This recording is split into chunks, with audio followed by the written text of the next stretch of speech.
Hi friends, நம்ம போன வீடியோவில் பார்த்தீங்கன்னா உங்களுக்கு ஃபினான்ஷியல் லிட்டரசி ஃபினான்ஸை பற்றி பிளான்ஸ் எப்படி போடணும் அப்படின்றத நம்ம பார்த்துருக்கோம்.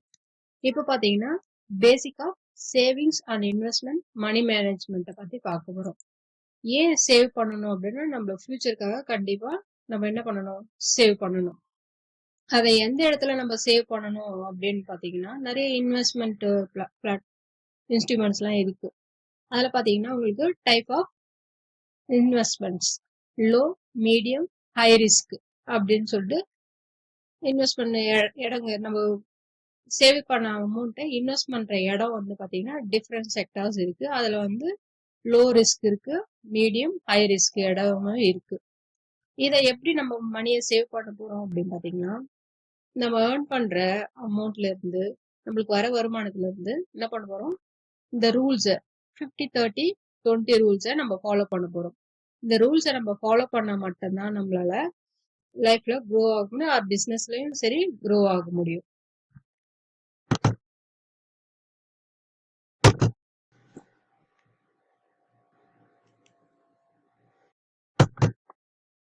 இப்போ இந்த ரூல்ஸை எப்படி நம்ம ஃபாலோ பண்ணணும், நம்ம ஒரு அமௌண்ட் 10,000 நீங்க ஏர்ன் பண்றீங்க அப்படின்னு சொன்னீங்கன்னா அதுல 50% நீங்க என்ன பண்ணணும், நீட்ஸ்க்காக எடுத்து வச்சுக்கணும்.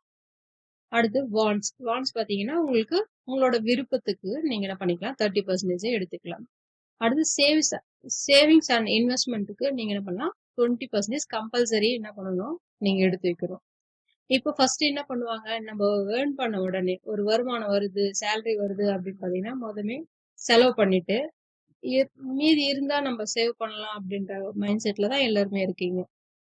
ஆனா ஃபர்ஸ்ட் என்ன பண்ணணும், நம்மளுக்கு இன்கமோ அது சேலரி வரும்போதே என்ன பண்ணணும் அப்படின்னா ஒரு 20% நீங்க சேவிங்ஸ்க்கு எடுத்து வச்சுக்கணும்.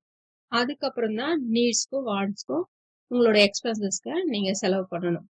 இதுல நீட்ஸ் ஆர் வாண்ட்ஸ் என்ன டிஃப்ரெண்ட் இருக்கு அதை நீங்க முதல்ல கிளாரிட்டி இருக்கணும். நீட்ஸ் அண்ட் வாண்ட்ஸ் கிளாரிட்டி பாத்தீங்கன்னா உங்களுக்கு நீட்ஸ் அடிப்படை தேவைகள், நம்மளோட உணவு, இருப்பிடம், இதுக்கான அத்தியாவசிய செலவுகளை வந்து நீட்ஸ் சொல்லுவோம். அந்த நீட்ஸ்க்கு தான் நீங்க என்ன பண்ணணும், உங்களோட சேலரியில இருந்து ஒரு 10,000 சேலரி வாங்கினா கண்டிப்பா அதுல 5,000 உங்களுக்கு என்ன பண்ணணும், நீட்ஸ்க்காக நீங்க எடுத்து வச்சுக்கலாம். அதுல இருந்து 3,000 ருபீஸ் வந்து நீங்க வாண்ட்ஸ்க்காக யூஸ் பண்ணிக்கலாம். நீங்க அவுட்டிங் போறது, வெளியே சாப்பிடுறது, பசங்களுக்கு விருப்பமானது, கிளாத்திங், இதெல்லாம் பாத்தீங்கன்னா உங்களுக்கு வாண்ட்ஸ்ல அந்த 10,000 இருந்து 3,000 அமௌண்ட்டை மட்டும் தான் நீங்க என்ன பண்ணணும், வாண்ட்ஸ்க்கு யூஸ் பண்ணணும். மீதி இருக்க 2,000 ருபீஸை சேவிங்ஸ் யூஸ் பண்ணணும். இந்த ரூல்ஸை நீங்க கம்பல்சரி எவ்வளவு ஏர்ன் பண்ணிடுறாங்க, 10,000 நான் எக்ஸாம்பிள் சொல்றேன். ஆனா நீங்க என்ன பண்ணலாம், 15,000 வாங்கலாம், 1 lakh வாங்கலாம். எவ்வளவு வருமானம் இருந்தாலும் இந்த ரூல்ஸை கம்பல்சரி நீங்க ஃபாலோ பண்ணியிருந்தா மட்டும்தான் நீங்க growth ஆக முடியும். அடுத்து பாத்தீங்கன்னா நம்ம சேவ் பண்ண அமௌண்ட்டை எங்க இன்வெஸ்ட் பண்றது, சேவ் பண்ணதை எப்படி growth, அந்த பணத்தை நம்ம எப்படி பெருக்கிறது அப்படின்னு பாத்தீங்கன்னா பவர் ஆஃப் காம்பவுண்டிங் தான் சொல்லுவாங்க. இது கூட்டு வட்டி அப்படின்னு. எந்த இடத்துல உங்களுக்கு இன்வெஸ்ட்மெண்ட் பண்ணணும் அப்படின்னா லோ ரிஸ்க் இருக்கிற இடத்துல நீங்க, இல்ல என்னோட மணி வந்து சேஃபா இருக்கணும் அப்படின்னு பாத்தீங்கன்னா லோ ரிஸ்க் இருக்கிற இடத்துல நீங்க இன்வெஸ்ட் பண்ணலாம். உங்களுக்கு லோ ரிஸ்க் அப்படின்னு பாத்தீங்கன்னா பேங்க், போஸ்ட் ஆஃபீஸ், இந்த இடத்துலலாம் பாத்தீங்கன்னா உங்களுக்கு லோ ரிஸ்க் தான். உங்களுக்கு மணிக்கு வந்து செக்யூர்டா இருக்கும், எந்த ப்ராப்ளமும் இருக்காது. இப்ப பாத்தீங்கன்னா போஸ்ட் ஆஃபீஸ்ல பாத்தீங்கன்னா உங்களுக்கு பேங்க்ல இன்ட்ரெஸ்ட் பாத்தீங்கன்னா உங்களுக்கு 1 இயருக்கு என்ன பண்ணுவாங்க 6.9% வரையும் இன்ட்ரெஸ்ட் கொடுக்குறாங்க. சீனியர் சிட்டிசனுக்கு இப்போ இன்க்ரீஸ் பண்றாங்க. அதே போல பேங்க்லயும் பாத்தீங்கன்னா உங்களுக்கு ஹையஸ்ட் இன்ட்ரெஸ்ட் பாத்தீங்கன்னா 9% கூட கிடையாது, 8% வரையும் உங்களுக்கு இன்ட்ரெஸ்ட் கொடுக்குறாங்க. இது போல இடத்துல லோ ரிஸ்கான உங்களுக்கு மணிக்கு வந்து சேஃபா இருக்கும், பிளஸ் இன்ட்ரெஸ்டும் உங்களுக்கு வரும். இப்போ உங்களோட மணி எப்படி டபுள் ஆகும் அப்படின்னு பாத்தீங்கன்னா, இப்போ ஒருத்தர் வந்து பிக்சடா ஒரு அமௌண்ட் 1 lakh இதுக்கு சேவ் பண்ணிட்டாரு. இப்போ அதை வந்து இன்வெஸ்ட்மெண்ட் பண்ற இடத்துல போயிட்டு இன்வெஸ்ட்மெண்ட் போஸ்ட் ஆஃபீஸ்ல போடுறாருன்னு நினைச்சுக்கோங்க. எப்போ அவரோட மணி டபுள் ஆகும் அப்படின்னு பாத்தீங்கன்னா 10 இயர்ஸ் உங்களுக்கு இதுல போஸ்ட் ஆஃபீஸ்ல பாத்தீங்கன்னா எஃப்டி இருக்கு, ஆர்டி இருக்கு, உங்களுக்கு சீனியர் சிட்டிசன் அமௌண்ட்டும், சீனியர் சிட்டிசனுக்கு பிபிஎஃப், இது போல நிறைய ஆப்ஷன்ஸ் வந்து நம்மளுக்கு கவர்மெண்ட் கொடுத்துருக்கு. அதுல பாத்தீங்கன்னா உங்களுக்கு ரேட் ஆஃப் இன்ட்ரெஸ்ட்னு பாத்தீங்கன்னா உங்களுக்கு 7.21 7 இருக்கும் உங்களுக்கு இன்ட்ரெஸ்ட். உங்களோட மணி நீங்க போடுறீங்க, இன்வெஸ்ட்மெண்ட் பண்ணீங்கன்னா 10 இயர்ஸ்க்கு அப்புறம் தான் உங்களோட மணி என்ன ஆகும், டபுள் ஆகும்.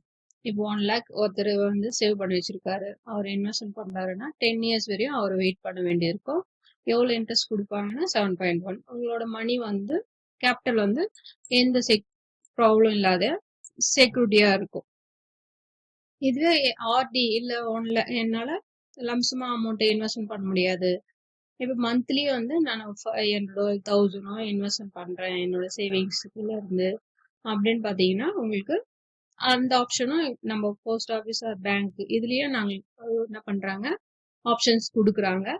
இப்போ வந்து உங்களோட மணி டபுள் ஆகுது, இப்போ 1000 rupees போடுறீங்க, 1000 rupees என்ன ஆகும் 9 இயர்ஸ் வரையும் போடுறீங்க, அதுக்கப்புறம் டபுள் ஆகும் 2 lakhs 1 lakh வரையும் சேவ் ஆயிடுச்சு, அதுக்கப்புறம் 2 lakhs எப்படி ரிட்டர்ன் வரும் அப்படின்னு பாத்தீங்கன்னா உங்களுக்கு 12.9% இருக்க இன்ட்ரெஸ்ட் கொடுக்குற இடத்துல நீங்க இன்வெஸ்ட் பண்ணா மட்டும்தான் என்ன ஆகும், டபுள் ஆகும். இதுல போஸ்ட் ஆஃபீஸ்ல உங்களுக்கு இந்த ஆப்ஷன் வந்து கிடைக்காது. அதுவும் 10 இயர்ஸ் வரையும் ஆர்டி வந்து கொடுக்கறது இல்ல, வெறும் 5 இயர்ஸ் மட்டும்தான் என்ன பண்ணுவாங்க ஆர்டி கொடுப்பாங்க.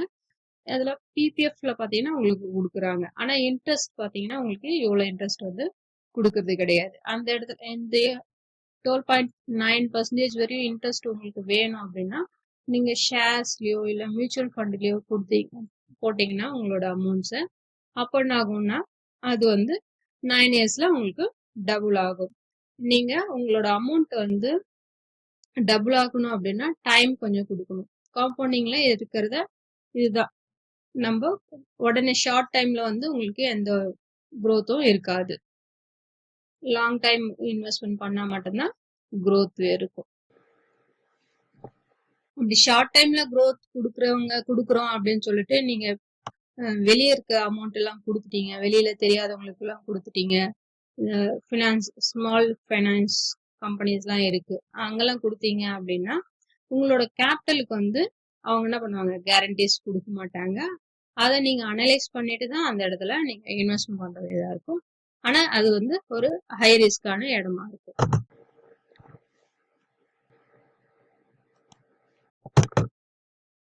இப்ப பாத்தீங்கன்னா லோ ரிஸ்க் இருக்கிற இடம் பாத்தீங்கன்னா PPF, post office R bank, ரெண்டு இடத்துலயுமே என்ன பண்றாங்க பிபிஎஃப் கொடுத்துருக்காங்க.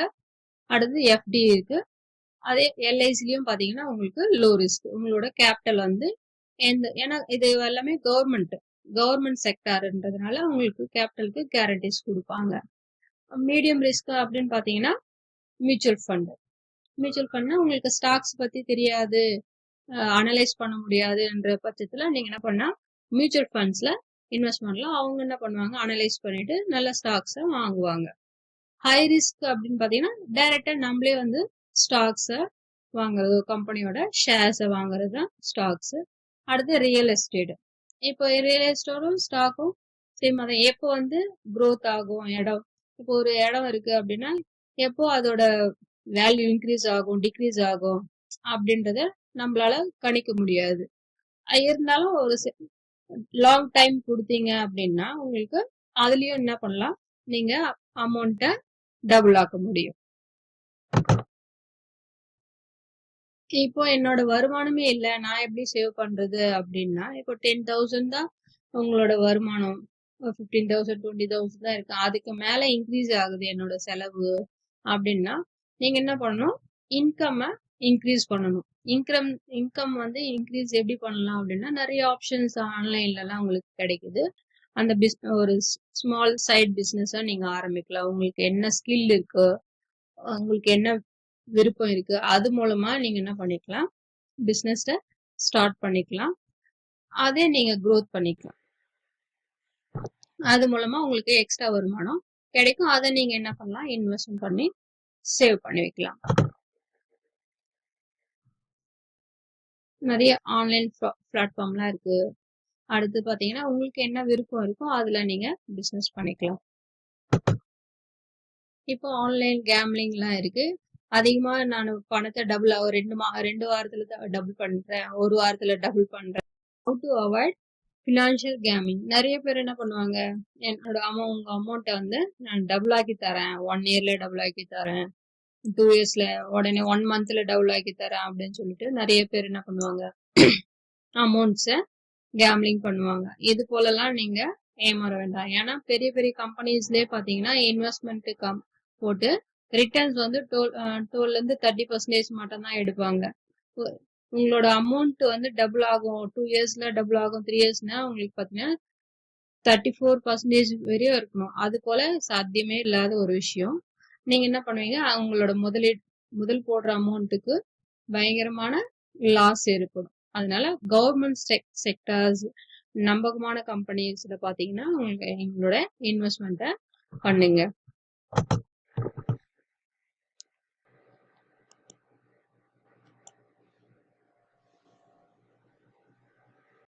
உங்களோட பேங்க்ல இருந்து அமௌண்ட் நீங்க 10,000 அனுப்பிச்சிட்டீங்க, ரிட்டர்ன் வந்து உங்களுக்கு அமௌண்ட்ல உங்களுக்கு டபுளா தரேன் அப்படின்னு சொல்லிட்டு நிறைய கேம்லிங்லாம் நடக்குது. அதனால நீங்க என்ன பண்ணீங்க, அக்கௌண்ட் நம்பர்லாம் ஷேர் பண்ணாதீங்க, பின் நம்பர் ஷேர் பண்ணாதீங்க. இது போல உங்களோட டாக்குமெண்ட், இந்த ஸ்மால் ஃபைனான்ஸ் பேங்க்லாம் பாத்தீங்கன்னா உங்களுக்கு நிறைய ஆஃபர்லாம் தரேன், லோன்ஸ்லாம் தரேன் அப்படின்னு சொல்லிட்டு நிறைய டாக்குமெண்ட்ஸ்ல நீங்க சைன் போட்டுருவீங்க. அதுல பாத்தீங்கன்னா உங்களுக்கு நிறைய சார்ஜஸ் எல்லாம் கொடுப்பாங்க. என்ன பர்சன்டேஜ்ன்னு தெரியாது உங்களுக்கு. அதெல்லாம் கரெக்டா நீங்க வெரிஃபை பண்ணிட்டு தான் நீங்க எல்லா இடத்துலயும் சைனிங் பண்ண வேண்டியது இருக்கும். இதனால என்ன ஆகும்னா உங்களோட சிவில் ஸ்கோர் வந்து பயங்கரமான இதுவாகும், பாதிக்கும்.